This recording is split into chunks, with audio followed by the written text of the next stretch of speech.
امریکی ریاست new Jersey میں قانون ساز جنوری کو مسلم ثقافتی ورثے کا مہینہ قرار دینے کے لیے دو طرفہ قرارداد منظور کرنے پر غور کر رہے ہیں۔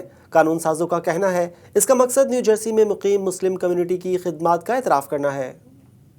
نیو جرسی میں قانون ساز جنوری کو مسلم ہیریٹیج منتھ قرار دینے پر غور کر رہے ہیں، جس کے لیے ایک بل بھی پیش کیا گیا ہے۔ اس بل کو سینیٹر جوزف پیناکیو کی حمایت حاصل ہے۔ پیناکیو نے کہا کہ اس اقدام سے ہم اپنے مسلمان دوستوں کے تعاون کرنے پر شکریہ ادا کر سکتے ہیں۔ قرارداد کے بارے میں قانون سازوں کا کہنا ہے کہ اس کا مقصد نیو جرسی میں مقیم مسلم امریکن کمیونٹی کی خدمات کا اعتراف کرنا اور مسلم کمیونٹی کے بارے میں آگہی پیدا کرنا ہے۔ Council of American Islamic relations نے اس بل کی حمایت کی ہے۔ Council of American Islamic relations new Jersey کی حکومتی امور کی مینیجر مدینہ اور ڈرائیکو کا کہنا ہے کہ اگر نیو جرسی واقعی اپنے مذہبی اور ثقافتی تنوع پر فخر کرتی ہے تو سینٹ اس مشترکہ قرارداد کو منظور کر لے گی۔ Council of American Islamic relations کی مینیجر دینا سیدہ احمد کا کہنا ہے کہ سب سے زیادہ مسلم آبادی والی ریاست نیو جرسی میں مسلم مخالف جرائم میں تیزی آ رہی ہے۔ امید ہے اس قرارداد کی منظوری سے ان واقعات میں کمی ممکن ہوگی۔